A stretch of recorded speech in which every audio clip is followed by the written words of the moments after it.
Good day and welcome to Big Bad Tech. I'm your instructor Jim Pytel, and today's topic of discussion is pneumatic schematics. Our objective is to examine the schematic symbols used to represent common pneumatic devices.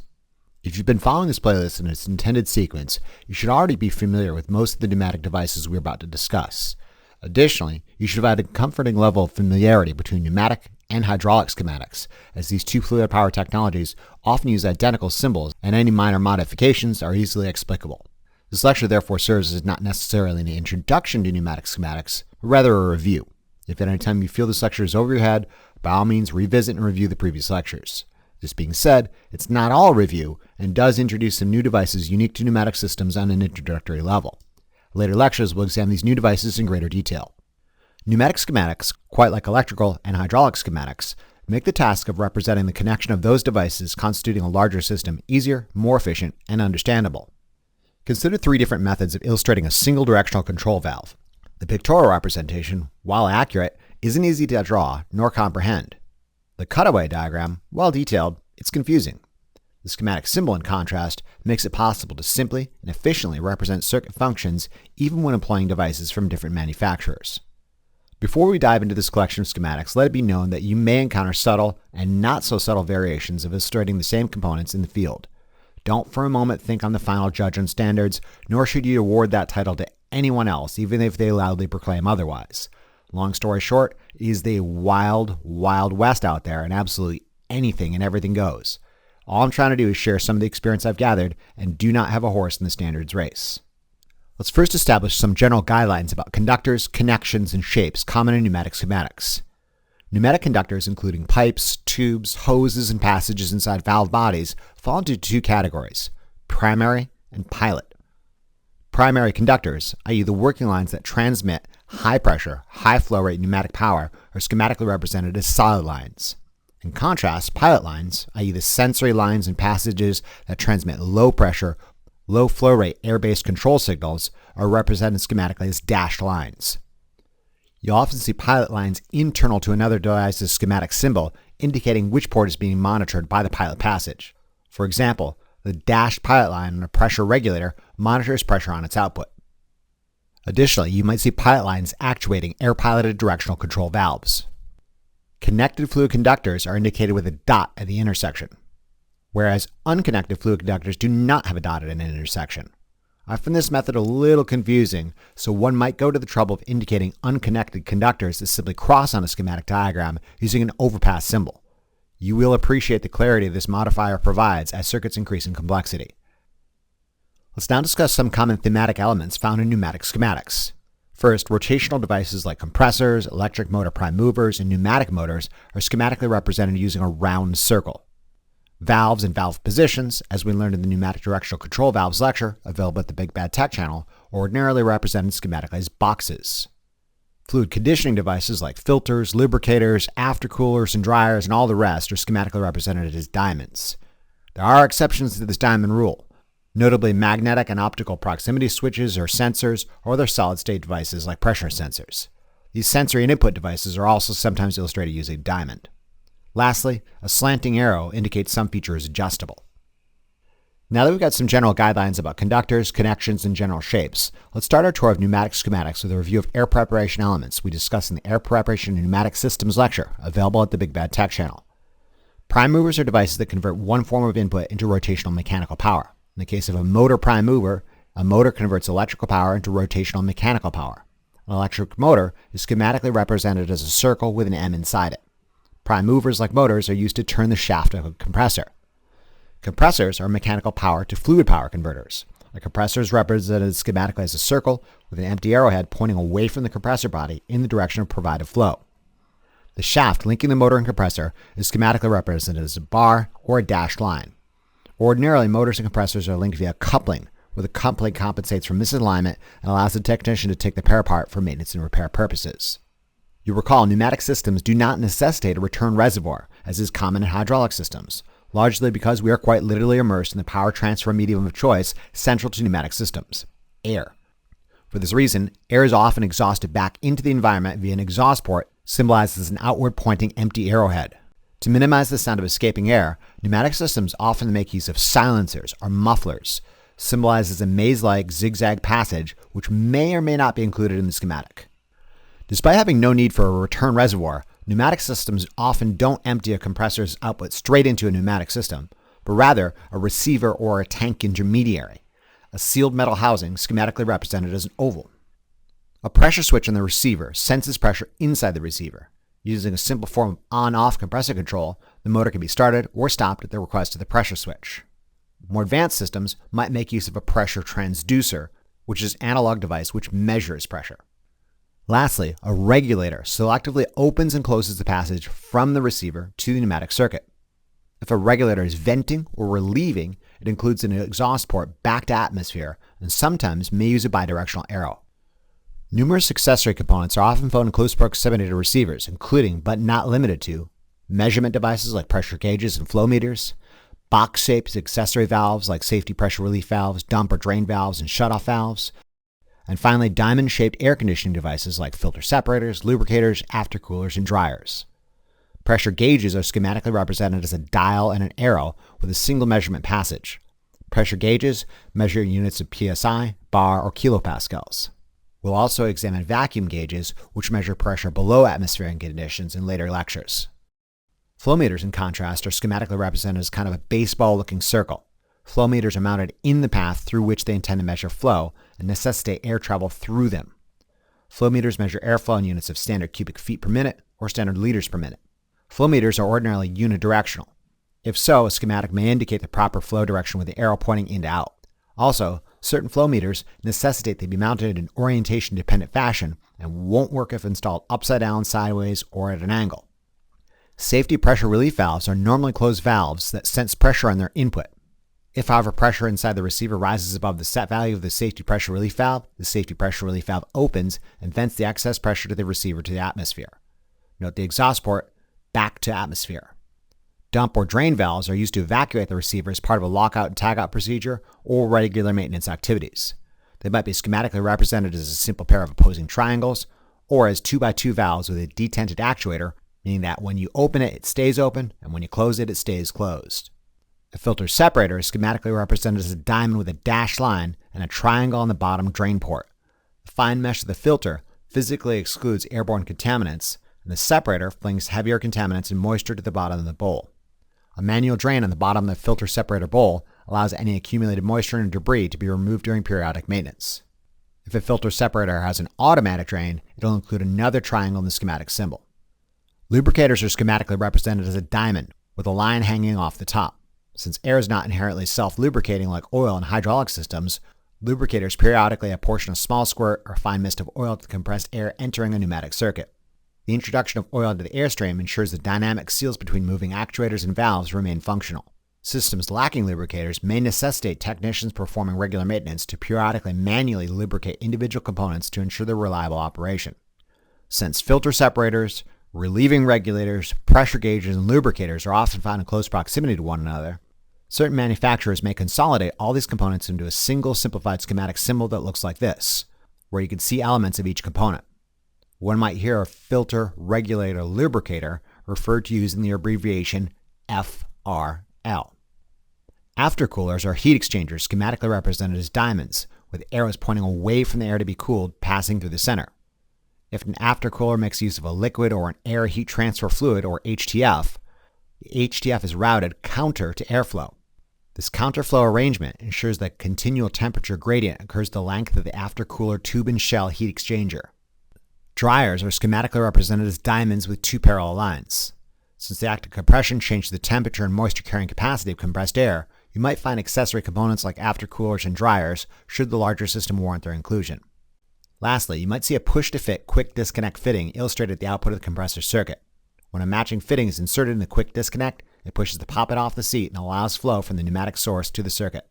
Since compressor circuits can get a little busy, one might find the entire compressor circuit, including the motor prime mover, compressor, receiver, regulator, and all the junk hanging off of it, simplified as a single empty arrowhead pointing into the system.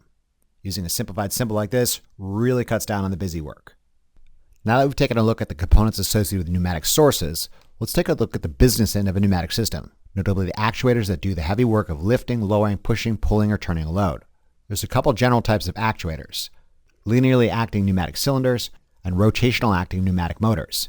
Additionally, there's a couple special purpose bonus round actuators you may encounter. Pneumatic cylinders convert pneumatic power to linear mechanical power. There are a dizzying array of special purpose cylinders, but most fall into two general classes: single acting and double acting. Single acting pneumatic cylinders have only one port and only actively perform one movement. Ordinarily, single acting pneumatic cylinders rely on a spring or the weight of a lifted object to passively perform the opposite movement. Our first cylinder is a spring-retracted, pneumatically extended single-acting cylinder. With no pressure in the cap end, the spring in the rod passively retracts the cylinder. Extension necessitates pressurized flow enter the cap end. In contrast, the second single-acting pneumatic cylinder is spring-extended, pneumatically retracted. With no pressure in the rod end, the spring in the cap passively extends the cylinder. Retraction necessitates pressurized flow enter the rod end. These type of spring-extended pneumatically retracted single-acting cylinders are commonly used in fail-safe braking applications, where the act of removing the brake necessitates air pressure, and in the loss of air pressure, the spring applies the brake. Viewers will note that these are two totally opposite components, despite them both being single-acting cylinders. The deactivated state of a spring-retracted, pneumatically extended cylinder is retracted, whereas the deactivated state of a spring-extended, pneumatically retracted cylinder is extended. When subject to pressurized flow, these cylinders change states. A spring-retracted, pneumatically extended cylinder extends, whereas a spring-extended, pneumatically retracted cylinder retracts. As I cautioned you in the pneumatic directional control valve lecture, sometimes the life and well-being of technicians and operators depends upon the proper interpretation of schematic symbols. Be sure you know what the deactivated and activated states of an actuator or a valve imply to a larger pneumatic system. Viewers will additionally note that single-acting pneumatic cylinders sometimes incorporate a vent port on the spring end to keep the space from being obstructed. This vent port may or may not be indicated in the schematic symbol. Double-acting pneumatic cylinders, in contrast, have both a rod end port and cap end port.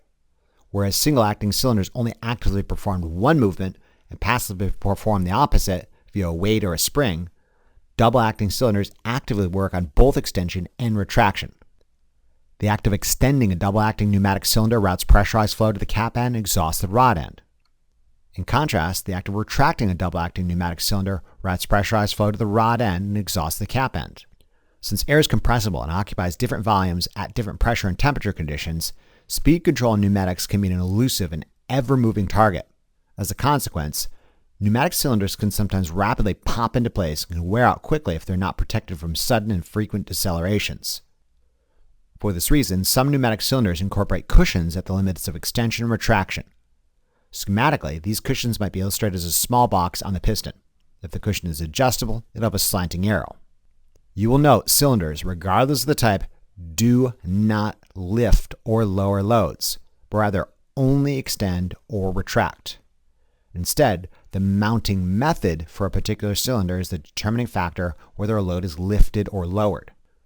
For example, this configuration lifts on extension and lowers on retraction, whereas this configuration lifts on retraction and lowers on extension. Additionally, do not assume linearly extending and retracting pneumatic cylinders yield only linear results. Pneumatic cylinders can tip or tilt a load or drive a load in an arc using pivoting trunnions and clevis mounts.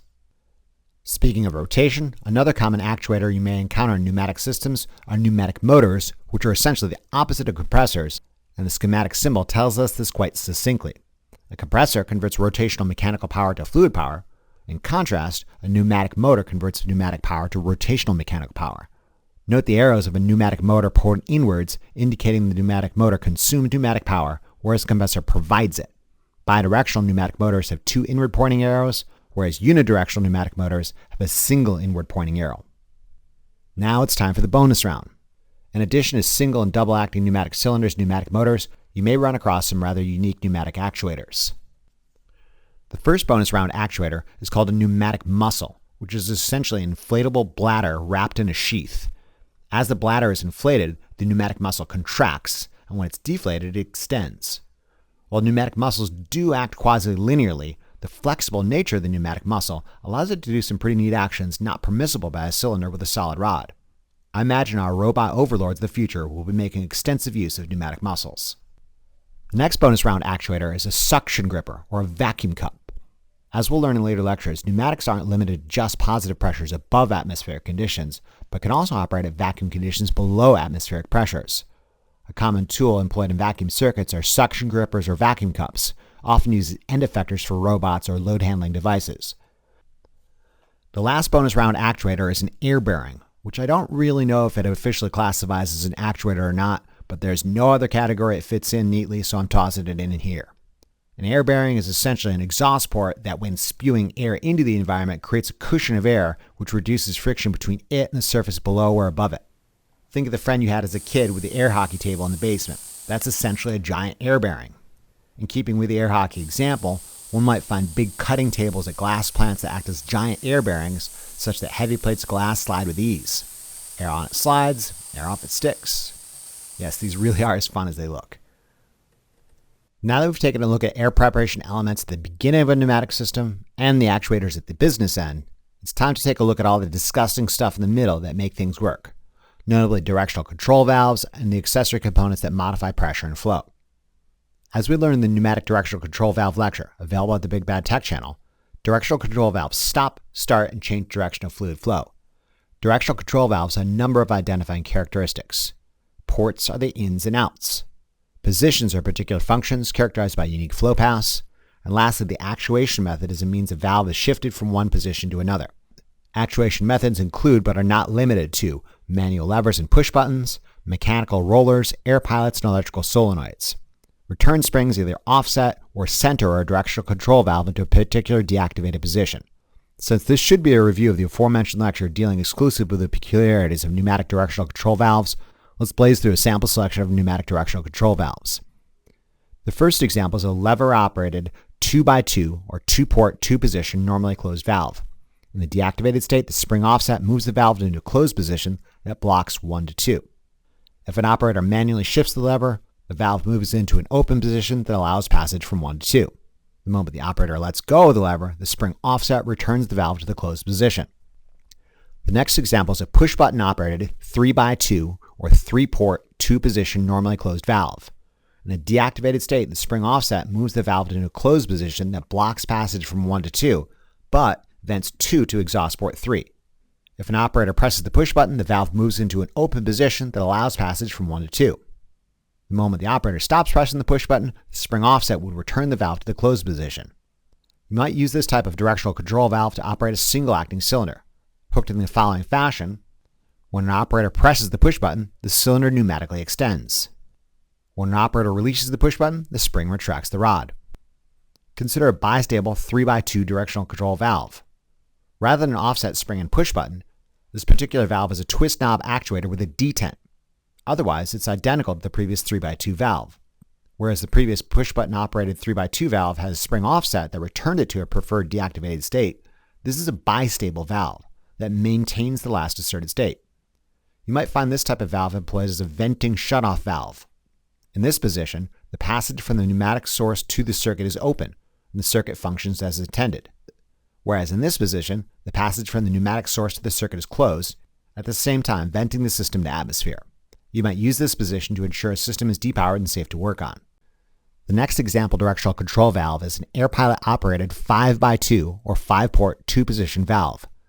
In the deactivated state, the spring offset moves the valve into a position that passes supply 1 to actuator port 2, blocks exhaust port 3, and exhaust actuator port 4 to exhaust 5. Upon receiving an air pilot signal, the valve moves into a position such that supply port 1 is routed to actuator port 4, exhaust port 5 is blocked, and dumps actuator port 2 to exhaust 3. You might use this type of directional control valve to operate a double-acting cylinder. Hooked in the following fashion, lacking an air pilot signal, the cylinder is fully retracted. When air pilot signal is received, the valve shifts and the cylinder fully extends. You note the only two states for this particular system are fully extended and fully retracted, and the cylinder won't stop midway. This last example directional control valve is a double solenoid operated 5x3 or 5-port 3-position valve. In the deactivated state, the two opposing centering springs keep the valve in a closed center position where all ports are blocked. When solenoid 1-4 on the left-hand side is energized, the valve moves into a position that passes supply 1 to actuator port 4, blocks exhaust port 5, and vents actuator port 2 to exhaust port 3. Conversely, when solenoid 1-2 on the right-hand side is energized, the valve moves into a position that passes supply 1 to actuator port 2, blocks exhaust port 3, and vents actuator port 4 to exhaust port 5. You might use a 5x3 directional control valve with a closed center to operate a double-acting cylinder that needs to be paused and locked mid-stroke. Hooked in the following fashion, lacking any electrical signal to either solenoid, the cylinder is locked in place with a closed center. When solenoid 1-4 is energized on the left-hand side, the cylinder extends. And when solenoid 1-2 is energized on the right-hand side, the cylinder retracts. Thus concludes our review of the directional control valve family. Let's now take a quick look at some components you may already be familiar with, notably check valves, flow control valves, and various types of pressure control valves. You'll recall that check valves allow free flow in one direction and block it in another. Schematically, the free flow direction pushes the ball or poppet off the seat, whereas the block direction forces the ball or poppet onto the seat.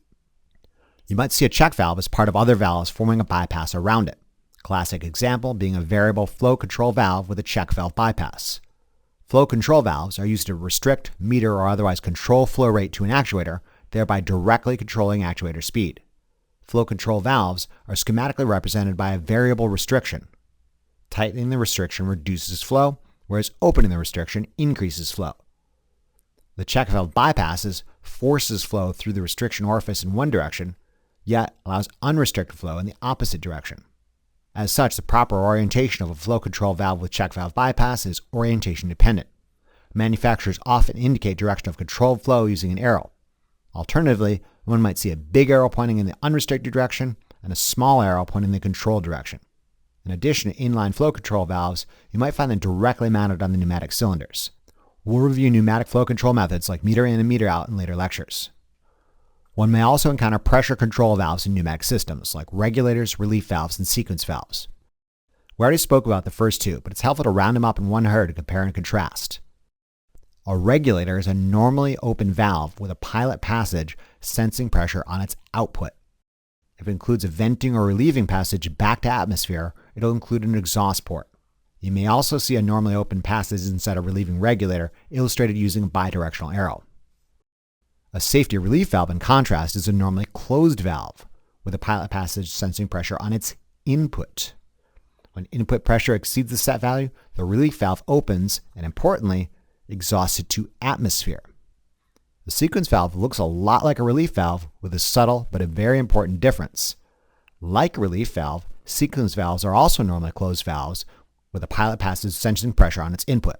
When input pressure exceeds the set value, the sequence valve, rather than exhausting atmosphere like a relief valve, opens and allows flow to some other area in a pneumatic system, typically an actuator. I should note sequence valves in pneumatic systems are sometimes illustrated a little differently than sequence valves in hydraulics. You may also run across pneumatic sequence valves illustrated like this, where the sequence valve is kind of a pilot device. It senses pressure on a sensory pilot passage, rather than directly opening its own primary passage. It indirectly causes another valve to do so. Below the set value, this 3x2 primary valve blocks passage from 1 to 2 and vents 2 to 3. However, when pressure on the sensory pilot passage exceeds the sequence valve's set value, the sequence valve actuates the internal air pilot, which then opens the primary valve's passage from 1 to 2. We'll explore pneumatic sequence valves in later lectures. Let's now examine some of the oddball pneumatic components that you might not be familiar with just yet or are entirely unique to pneumatic systems. Related to one of the actuators we discussed earlier, the suction grip or vacuum cup, a vacuum generator is a necessary component which sources the negative pressure necessary for the gripper's operation. A vacuum generator is schematically represented as a cone or a restriction with a pressurized input and an exhaust. As air speeds up to cram through the narrow restriction, it creates a negative pressure, sucking in air through the V port. We'll examine vacuum circuits in later lectures. Another pneumatic oddity you may encounter is something known as a quick exhaust valve, which looks like an odd mix of a pilot passage, a check valve, and sometimes a silencer. If the schematic symbol includes a silencer, it'll be on the piloted side. As the name implies, a quick exhaust valve shortens the length of the path necessary to exhaust an actuator, thus speeding up some desired direction. We'll examine quick exhaust valves in later lectures. Lastly, not necessarily unique to pneumatics, as they're sometimes found in hydraulic systems, you may also encounter pneumatic logic valves like AND or dual pressure valves and or shuttle valves. These valves make predictable decisions based on input conditions and are often used in pilot-controlled systems to govern the action of a larger pneumatic system. An AND or dual pressure valve works like this. There must be a pilot signal at both A and B for there to be an output. In contrast, an OR shuttle valve works like this. There must be a pilot signal at either A or B for there to be an output. We'll examine pneumatic logic valves in later lectures. All right, that is all we are covering today.